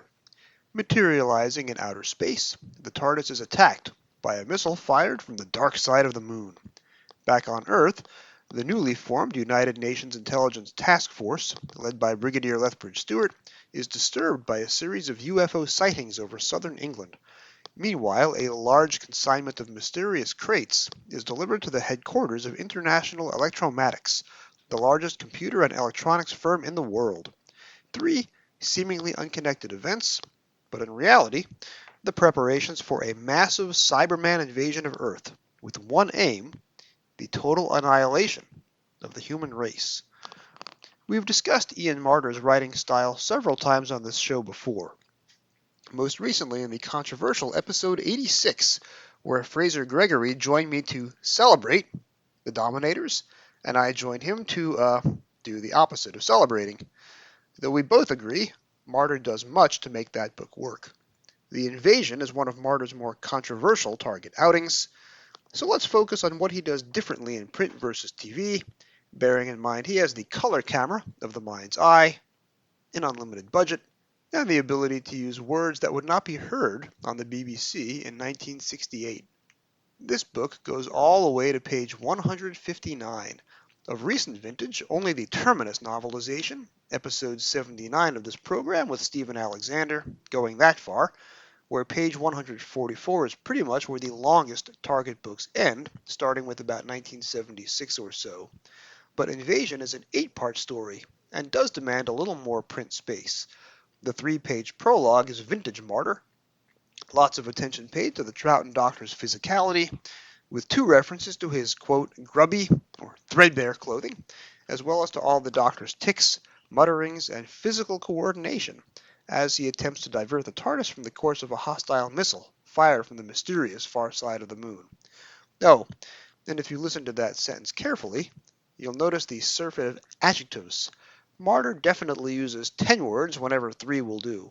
This is a wordy book, atmospheric and visual, and I guess the density does fit the 8-part TV serial. There's a lot more dialogue in the book than on television. As a side note, in the 1990s and 2000 original novels put out by Version Publishing and the BB Books, there was a belief among fan reviewers on Rec Art's Doctor Who that the Troughton Doctor was magical and mysterious and very hard to capture in print. Ian Martyr pretty much puts the lie to that motion. He captures Patrick Troughton effortlessly in a way that might have evaded the 1990s and 2000s authors. A unit operative is murdered violently by international electromagnetic security personnel early in episode 1. This sets the tone not just for the rest of the serial, but the next several TV seasons after this one, as the invasion effortlessly reformats Doctor Who into a more adult and more popular show. Martyr looks at that murder and thinks, how can I make this more disturbing? Page 16. You want me arrested? You get the police, he shouted, revving the engine. The next moment, half the driver's head had been blown off all over the inside of the cab. The truck lurched forward and then toppled sideways into the ditch. A stack of papier-mâché trays crashed through the open back doors, and hundreds of vivid yellow egg yolks started merging and congealing on the hot, black tar. Director Douglas Camfield's brief episode 1 cameo as a driver is deleted from the book. Martyr changes the home address of Professor Travers from number 18 to number 13, which causes Zoe to make a knowing remark. Martyr also changes the spelling of electromatics, so it ends with an X. That's a Martyr trait, varying the villain or monster's spelling. Zoe is downgraded from silver catsuit to, quote, tomboyish trouser suit, but we still do not get any reference to the Troughton Doctor without reading about his, quote, disheveled reflection or unruly hair. Zoe on page 20 twirls a feather boa, quote, seductively in the Doctor's face. A word about seductively. Back in the 90s on Rec Art's Doctor Who, we used to keep a bloopers list. A friend of this podcast, and I'm sure he wouldn't want us to mention his name, but whose voice you heard back in episode 50, contributed to that list with a giddy running tally of all the inadvertent flashes of Sally Faulkner's and Wendy Padbury's knickers. No idea at all if that list still exists, but even having not seen it in 30 years, I still can't watch The Invasion without recalling the enthusiasm in which our friend pinpoints the moment when one actress leaps ahead of the other in terms of total visible wardrobe malfunctions. Back to the book. Martyr lends extra detail to Packer and Tobias Vaughn as they first appear on pages 22 and 23, physical description and wardrobe alike. I won't presume to borrow the audio from Pip Madeley's excellent Packer supercut on YouTube, but I'd highly recommend pausing the show and listening to it now. It takes a few minutes before resuming. I can't do the full Packer with my voice. I am no Kevin Stoney, but I can read you from page 23. Packer, dressed in black security personnel outfit minus the helmet and visor, shook his head. No, Mr. Vaughn. His small black eyes gleamed with sadistic alertness, but his pale, waxy face tapered to a weak, receding jaw. His voice was thin and devious. Martyr also jazzes up Packer's first meeting with the Doctor and Jamie, having the Doctor mess with the IE computers first. On TV, he merely tries to find a back door, and with Jamie here physically attacking Packer, who is physically spread-eagled out on the floor, also not on TV as far as we know. While I think the adjectives are occasionally excessive, I like how Martyr always chooses the right word to match the episodes. Vaughn doesn't speak, he purrs. In fact, he purrs throughout the entire book. What I don't like is Martyr writing in a Doctor Who joke on page 27, where there was none on TV, though I guess in 1985 that would not be as egregious as it sounds in this post-Stephen Moffat era. With the episode 2 material, Martyr removes the Teddy Bear's Picnic song, which is a shame. That's a banger. Sang that to my kid endlessly when she was a year old. There was even a YouTube video with a whole series of nursery school-age children doing hand movements. Check that. Many YouTube videos. When Isabel and Zoe play the song, they're grown women in their 20s, which is not the same as my kid being a year old. This is 1968. They should have been listening to Jefferson Airplane. Martyr has them listen to neither. Martyr also introduces the unit team as wearing badges that say Unit 2, one of the few indications in the classic series that the Brigadier is not the only person running a unit HQ in the world. The book's dialogue differs from the TV in many places. Planet 14 on TV is the more sci-fi sounding Planet Sigma Gamma 14 in the book. Zoe calls the IE reception computer a tin box on TV, but a fruit machine in the book. The latter is more evocative. I don't know if these are Martyr's private embellishments, or just what he found in the scripts he was given to novelize. He also adds business about episode 2 taking place on the Friday before a Monday bank holiday to explain why the IE offices are so deserted. And when Packer is late answering one of Vaughn's frequent calls, Vaughn accuses him of having taken his bank holiday early, which is very funny. Most Doctor Who henchmen don't punch time cards. What, do you think, does Packer do on his days off? Gamble on fruit machines? Vaughn adds a wry line about asking Packer not to work too hard, torturing Zoe and Isabel. Martyr livens up the Brigadier's big exposition scene in Chapter 2 with a lot of marginal humor. The Doctor has an endless struggle with Army tea, going to great lengths to delay finishing his mug, and protesting noisily when offered a second.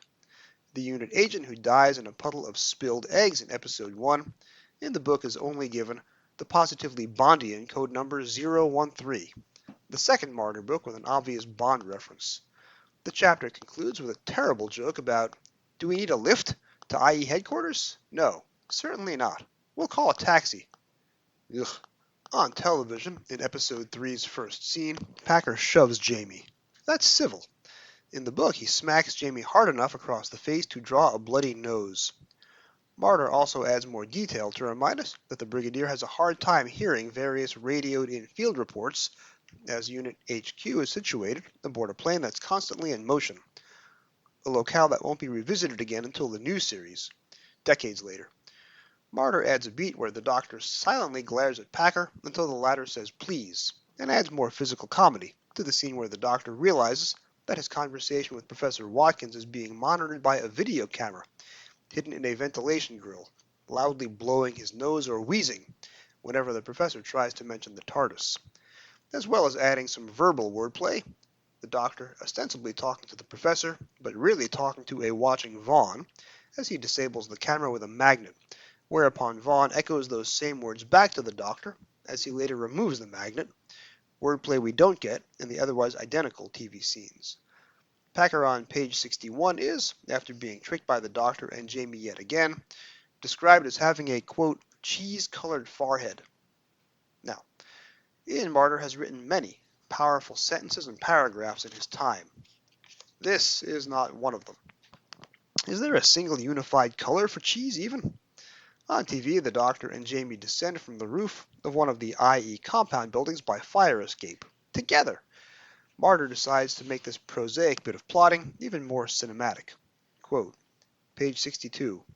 No time to lose, yelled the Doctor, climbing over the parapet and disappearing. Jamie sat bolt upright, a stifled scream blocking his throat. Dumb with horror, he limped across the roof, scarcely daring to look down. To his relief, he saw the Doctor was running down a fire escape, fitted in the angle of the L-shaped building. Come on, Jamie, they'll be up there any minute. When I read this for the first time at age 12 in the Hyatt, I already knew that the invasion was 8 episodes long. Where were the cliffhangers, I wondered? Ah, the eternal lament of tween boys. So I divided the page count by episode count, assuming that Martyr was careful to divide each episode into an identical number of pages, and that he would clearly demarcate the cliffhangers. I was, as usual, mistaken. Ah, the eternal lament of middle-aged men looking back on their tween years. The episode 3 cliffhanger falls on page 66, actually pretty close to my page count estimation, but almost impossible to distinguish, as it ends literally in mid-paragraph, mid-sentence almost. In resolution to the episode 3 cliffhanger, Martyr names 2 of Vaughn's warehouse men as Sangster and Graves, names you don't hear on television. I did consult with Jim Sangster. He suspects Sangster is from Hammer Horror and Graves is from I, Claudius. There's a long scene early in episode 4 on TV, one of your classic Lime Grove D dialogue padding scenes, where Vaughn and Packer discuss the horrifying prospect of being converted into what we later find out are Cybermen. Martyr puts this scene earlier, before the episode 3 cliffhanger. I like it better in episode 4, as it adds more context to the cliffhanger coming up in 20 minutes' time. Martyr's skills as a thriller writer are very evident in the episode 4 material. The Doctor and Jamie's pursuit of Zoe and Isabel takes place vertically rather than horizontally, up and down fire escapes and narrow, rickety ladders.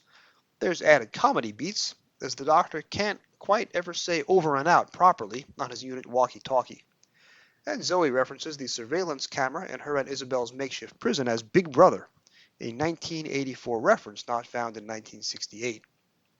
Martyr changes his writing style, no longer allocating an adjective for every noun, but writing in leaner, urgent language, describing the sounds that bullets make, the muscles on Jamie's arm as he climbs rickety rope ladders, vertiginous thrills as everyone, except the Doctor, is afraid of the rope ladder, but even more terrified of what fate awaits them if they don't climb up to the unit rescue chopper. Just having a helicopter on screen at all is a stunning act of evolution for this installment, which aired on Doctor Who's 5th anniversary, an unearthly child having been so small and claustrophobic that you'd never have guessed the show would produce a mini Die Hard just 5 years later. As I said recently, on the Reality Bomb 60th anniversary specials, I am in the second one of those.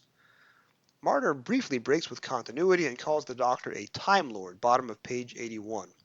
This is the second straight Target book in publication order, set before the War Games, which casually reveals secrets out of story order. This would not be a big deal to the 1985 purchaser in good faith who knew this already, and the War Games was 47 and 48 books ago in publication order respectively, but still a bit jarring if you read the books only in strict story order.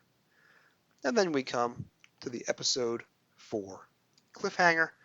I am not featuring any audio clips from the invasion this week, but I do have a guest reading. The great Lucy McCall is joining us to read from the Target novelization the passages leading up to the episode 4 cliffhanger. Take it away, Lucy. An hour later, Jamie was sweating profusely and puffing away as he paddled the small canoe along a bleak stretch of stagnant canal, running between tall, derelict warehouses. In the stern, the Doctor sat, steering effortlessly with his paddle. Occasionally, Jamie cast a resentful glance over his shoulder, but the Doctor always managed to appear to be doing his fair share of the work at the vital moment, grinning encouragingly at the toiling Scot. Frequently, the Doctor studied the rough sketch he had drawn on the back of his hand, and he hummed scraps of sea shanties to himself in a tone-deaf groan. Suddenly, they found themselves in pitch darkness as the canal turned sharply and entered a long tunnel. "Oh, are you sure you ken where we are?" Jamie demanded doubtfully. The Doctor hummed a few more bars, enjoying the added resonance the tunnel gave to his voice. "Course I do, Jamie. I know these waters like the back of my hand," he giggled. "We should be passing underneath Mr. Vaughan's railway yards at this very moment." Cold, fetid water dripped on them, and invisible fronds of clammy weed flapped in their faces from the tunnel roof. Jamie began to regret his decision to accompany the Doctor after all. When they eventually emerged into the daylight again, the Doctor steered towards a worn flight of slimy stone steps. "These should lead into the back of the warehouse," he whispered. "Don't make a sound, Jamie." They tethered the canoe and cautiously climbed the treacherously slippery steps. Sure enough, they soon found themselves in a rubble-strewn yard behind the warehouse buildings. 2 security guards with gauntlets and visors were visible in the distance where the railway lines entered the loading bay. Pressing themselves against the corrugated steel wall, Jamie and the doctor crouched down and made their way warily along the back of the huge warehouse, hoping that nobody would spot them before they managed to find a way inside. They were lucky. Not far from the corner, they came upon an emergency exit. One of the doors was slightly ajar, and by contorting his arm, Jamie was able to reach through the gap and jiggle the jammed releasing bar until it eventually freed itself. Cautiously, he opened the door, and they crept stealthily into the warehouse, dragging the door shut behind them. As they slipped between the stacks of containers, they heard sounds of activity nearby. Creeping noiselessly from stack to stack, they took care to avoid the prying electronic scanners, ceaselessly panning to and fro from the roof girders. They soon reached a central area which was relatively clear except for a row of containers standing vertically on end, their lids open to reveal silvery cocoons like the one they had seen in the freight wagon earlier. 2 men dressed in heavy protective suits with gloves and darkened visors were maneuvering a bulky apparatus mounted on wheels over to one of the open containers. The doctor stared keenly at the machine, the 2 lines running from his nose to the corners of his mouth deepening with grim concern. The apparatus consisted of a large central assemblage of tubes and wires, topped by a curious corkscrew antenna. 2 thick umbilical cables led from the heart of the machine, ending in large crocodile clip connectors. "Oh, my goodness me," the doctor murmured. "I was right." "What is it?" Jamie whispered. "It looks like a multi-phase bioprojector to me, Jamie." Jamie nodded as if he were perfectly familiar with such things. The 2 operatives had finished attaching the ends of the cables to the centre of the cocoon, and they retreated behind a glass screen fitted to the apparatus, and busied themselves with the complex array of controls and instruments. The antenna started rotating faster and faster, like a gigantic drill bit. A low-pitched hum gradually filled the vast echoing building and rose relentlessly in pitch and intensity. A faint glow appeared inside the cocoon, growing stronger as the hum increased. The doctor drew Jamie further back behind the stacks of crates as the glow became a strobing glare, which was almost impossible to look at. A vaguely humanoid outline stirred inside the cocoon, and a silver form began to flash with stronger and stronger pulses. Jamie and the doctor covered their ears as the pulsating hum became an unbearable staccato shriek. In a sudden burst of thousands of silver fibres, the cocoon exploded, and a huge gleaming figure jerked spasmodically out of the crate, flashing and sparkling. Jamie went cold all over, and his spine was tickled by a million icy needles. He gasped as the glittering giant strode forward, trailing shreds of its chrysalis, and breathing with a nightmarish mechanical rasp. He turned to the doctor as the overwhelming noise quickly died away, and only the monster's heavy rhythmic breathing disturbed the awed silence. "Cybermen!" he whispered, a tremor of disgust rippling through him. That's all incredible prose. But it is kind of odd that at the halfway point of the story, the big moment where this 4-part tale about a crooked businessman seems about to end, and then we suddenly learn that it's all been merely a prelude to the coming 4-part Cyberman adventure, that the big midpoint cliffhanger and proper introduction to the Cybermen falls in mid-chapter on page 85. The chapter itself ends on a much less tense moment 5 pages later.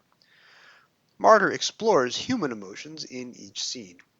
Absent the cliffhanger reprise, the first 2 scenes of episode 5 involve exposition to teach Captain Turner what are the Cybermen, as he simultaneously flirts with Isabel, and the Brigadier getting stonewalled by one of Vaughn's puppets in the Ministry of Defense. In the book, Turner openly admires Isabel's, quote, long, shapely legs, also page 85. Slightly miffed by Turner's attentions to Isabel, Zoe puts her arm affectionately around Jamie's waist. Page 88, Martyr describes every bead of sweat on Major General Rutledge's forehead as the Brigadier verbally assails him.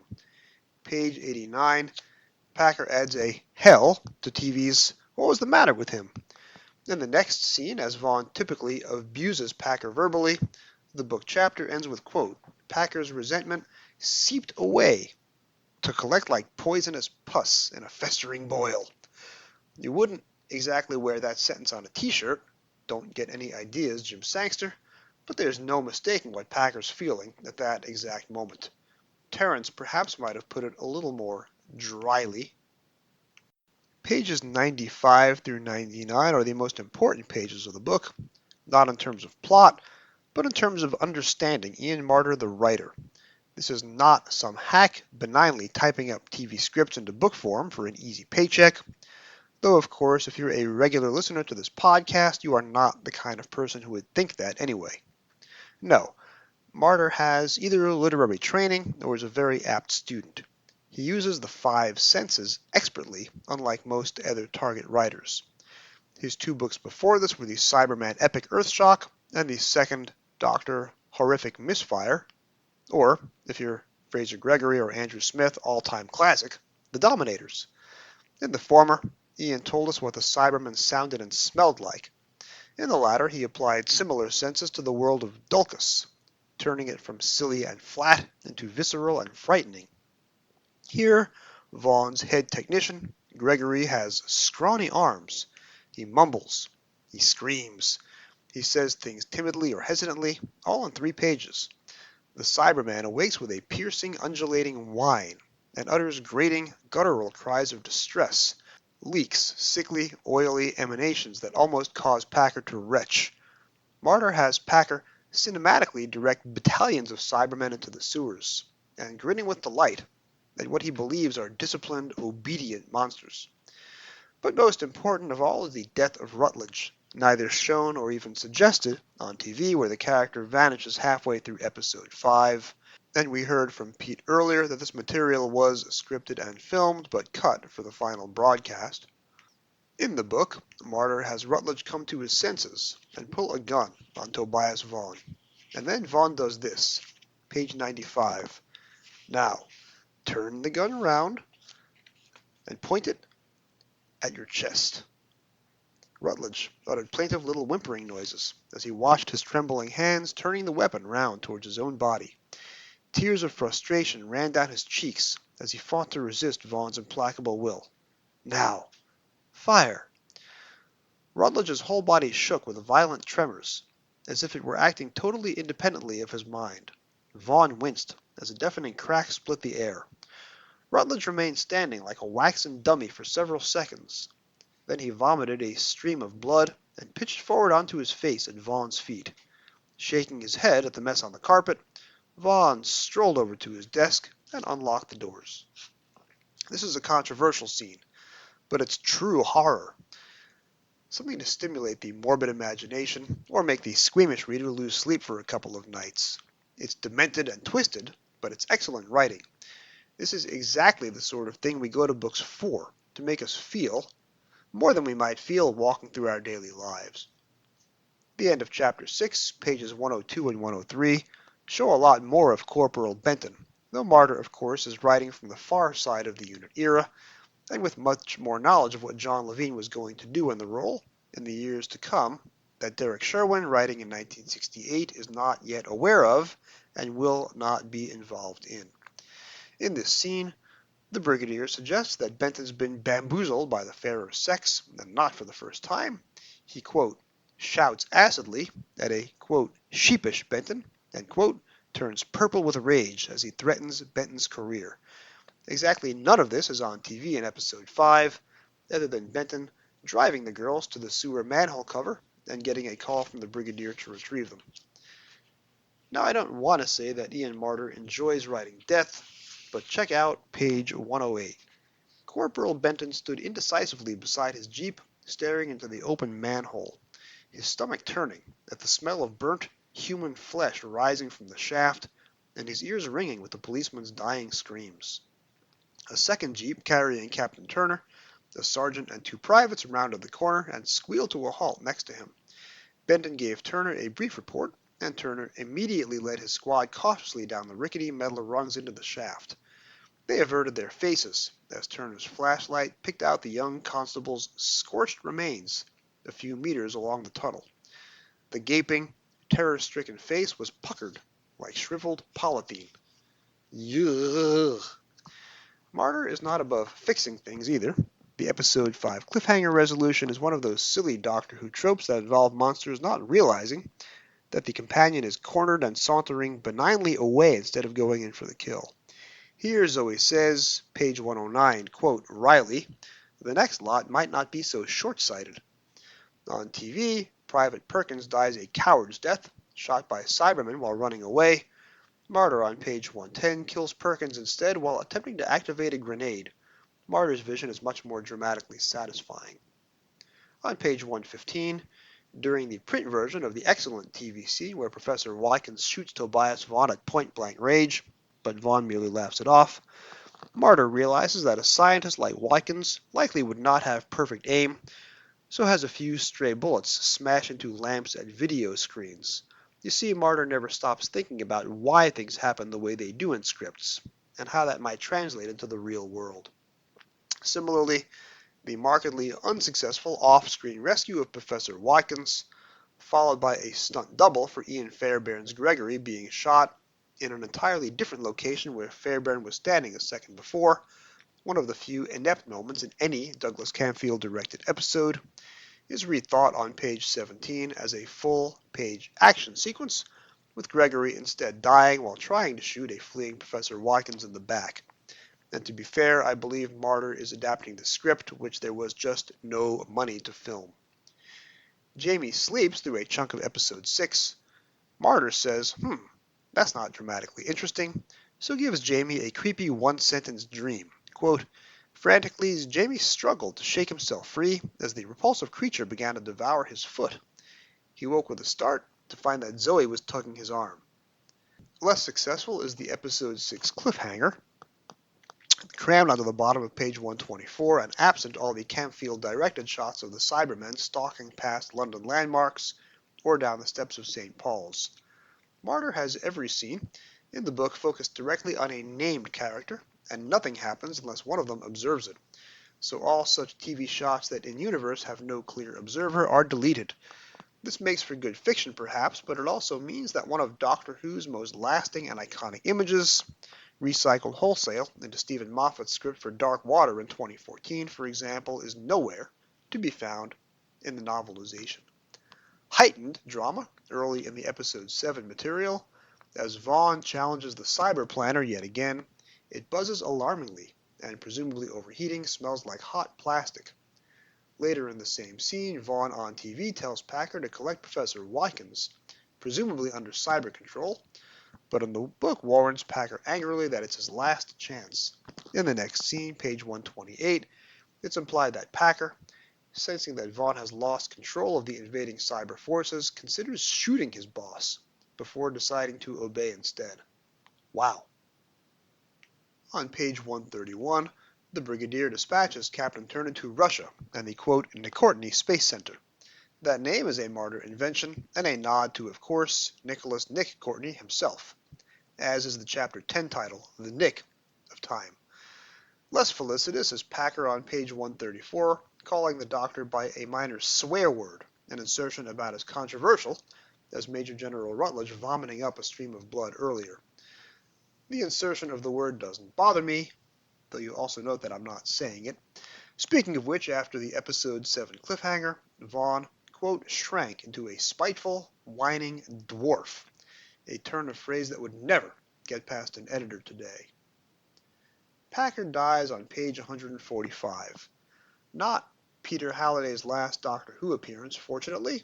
In fact, there's going to be a lot more of him than of Kevin Stoney going forward in TV order. Stoney comes back in a rubber mask in the 70s, but we'll never see his face on screen again. But Packer's death, as Martyr writes it, is a thing of hideous beauty. Page 145. Before Vaughn could react, a Cyberman appeared in the doorway. Packer snatched out his pistol and emptied the magazine into the monster's rasping chest grill. Then Vaughn died behind the desk, and the Doctor seized the cerebration machine and scampered into the smoking alcove. The Cyberman's laser emitted a series of blinding flashes, and Packer's body seemed to alternate from positive to negative in the blistering discharge. His uniform erupted into flames, and his exposed skin crinkled and fused like melted toffee papers. Vaughn's death on pages 151 and 2 is even more graphic, involving a pillar of fire and a rain of black ash on the Doctor's face. Only Martyr's closing line, Vaughn's final agonized screams were not the sounds of a human, but of a Cyberman, do not quite ring true. It's hard to tell at times, as I've said, where Martyr is merely transcribing the original script or giving us new dialogue of his own.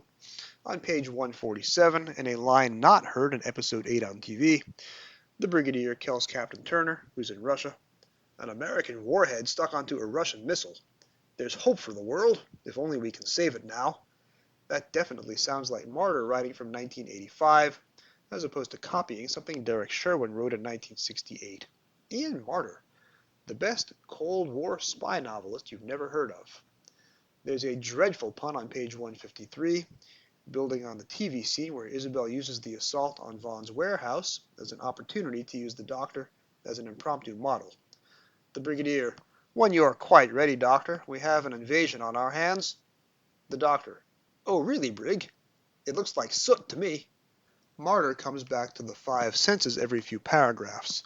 The Cybermen have rubbery breath, and there are 2 instances in the book where depolarizers, taped to the back of the neck to counter the hypnotic cyber beam, cause characters to itch. And there's possibly a pun on the final page. In dialogue not on TV, Captain Turner asks the Brigadier, after the TARDIS has dematerialized from a field of grazing cows, where he thinks they've gone. "It's a moot point, Jimmy," the Brigadier says. "When I was 12 reading this in the Hyatt on East 42nd Street, I was convinced that was a pun on the cows going moo, moo, moot.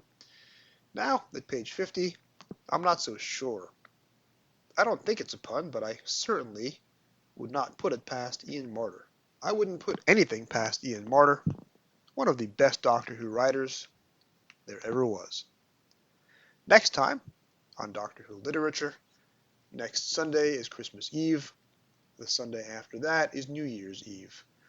We will be going on hiatus for those 2 weeks, and we will return the first Sunday in January to discuss the companion to this book, episode 99.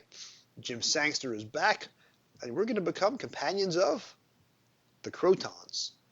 That's Terrence Dix's Doctor Who, The Crotons, episode 99, the next book up on Doctor Who Literature in 3 weeks' time. Thank you for joining me on another episode of the Doctor Who Literature Podcast. This podcast is produced by David Barsky, Jim Sangster, and yours truly. This week's episode was written and edited by me. Our logo was designed by Jim Sangster. Special thanks to my special guest, Pete Lambert of the Maximum Power Podcast, and extra special thanks to our guest reading, the stupendous Lucy McCall. This podcast can be found on most of your podcast apps of choice. You can find all past episodes at podcasters.spotify.com/pod/show/Doctor Who Lit. It really helps if you rate 5 stars and subscribe. You can find me on Blue Sky at Mastodon at Doctor Who Novels, that's Dr. Who Novels, and on email at Doctor Who Literature, that's drwholiterature@gmail.com. Please drop me a line with your comments, questions, and suggestions. Thank you for listening, and whatever you do, keep turning the pages.